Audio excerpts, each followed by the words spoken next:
Assalamualaikum warahmatullahi wabarakatuh. Saya Opi Mesela dari jurusan Pendidikan Geografi 2A.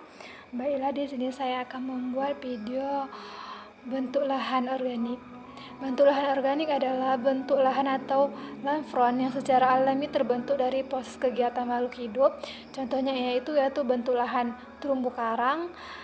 Dan terumbu karang ini adalah massa endapan kapur, di mana endapan kapur ini terbentuk dari hasil sekresi biota laut, vensekresi kapur. Baiklah, selanjutnya yaitu jenis-jenis bentuk bahan organik. Yang pertama yaitu terumbu karang tepi. Terumbu karang tepi terbentuk dari pesisir pantai besar. Perkembangannya bisa mencapai kedalaman 40 meter. Pertumbuhan kerah keluar menuju laut lepas, setelah itu pantai Pasir Putih, pantai Bama. Yang kedua yaitu terumbu karang menghalang. Terumbu karang ini terletak pada jarak relief jauh dari pulau sekitar 0,52 ke arah laut lepas, tertutup pada kedalaman 1000 kaki atau 300 meter. Contohnya itu Batuan Tengah, Bintan, Kepulauan Riau, dan Sulawesi Selatan. Yang ketiga yaitu alat. Terumbu karang cincin. Terumbu karang yang terbentuk dari cincin yang mengelilingi batas dari pulau vulkanik yang tenggelam sehingga tidak dapat pembatasan dan daratan. Contohnya itu yang berada di Sulawesi dan Martua di Kalimantan. Baiklah, yang selanjutnya yaitu proses pembentukan organik. Dalam lahan asal organik ini diproses melalui bentuk lahan yang dihasilkan oleh aktivitas organisme. Contohnya adalah terumbu karang dan pantai bakau. Yang pertama yaitu pantai bakau. Hutan bakau atau disebut juga dengan hutan mangrove adalah hutan yang tumbuh di air payau dan dipengaruhi oleh pasang surut air laut. Hutan ini tumbuh khususnya di tempat-tempat yang dimana terjadi pelumpuran atau akumulasi bahan organik, baik di telur-telur yang terlindungi dari gempuran ombak maupun di sekitar muara sungai, di mana air melambat dan mengendap lumpur yang dibawa dari hulu.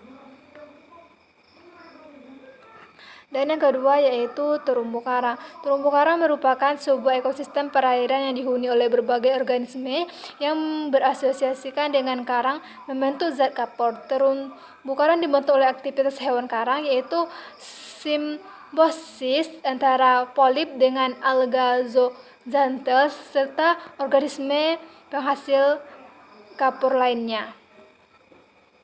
Baiklah, yang selanjutnya yaitu dampak aktivitas manusia merusak terumbu karang dan pantai bakau pada bentuk lahan organik. Salah satu penyebab terjadinya kerusakan terumbu karang akibat aktivitas manusia ialah yang pertama, pencemaran dalam bentuk sedimentasi berupa limbah, lumpur, atau pasir. Sedimentasi merupakan proses masuknya partikel-partikel sedimen dalam suatu lingkungan perairan kemudian mengendap di dasarnya.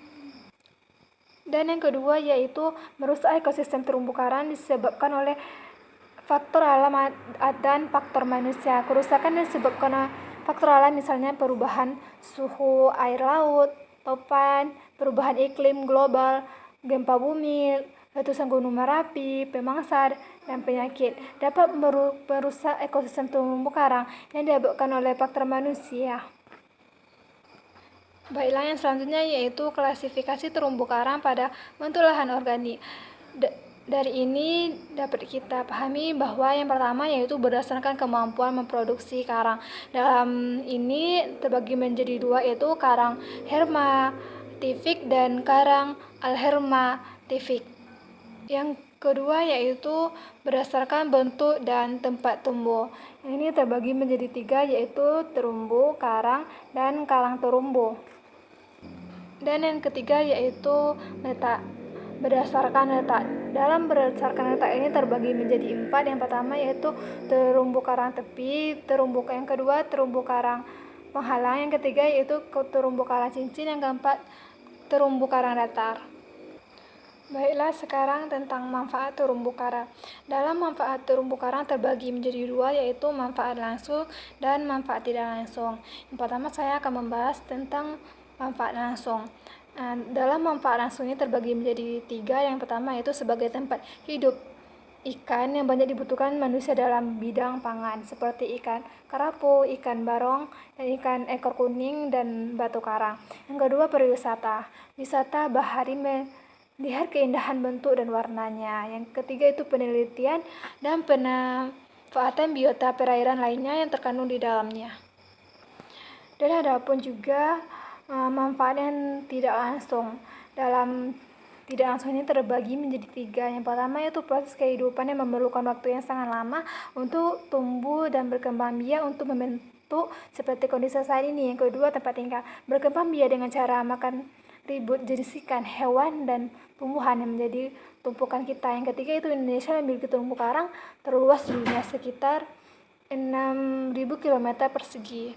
Baiklah, itulah tadi video saya tentang bentuk lahan organik. Sekian, terima kasih. Wassalamualaikum warahmatullahi wabarakatuh.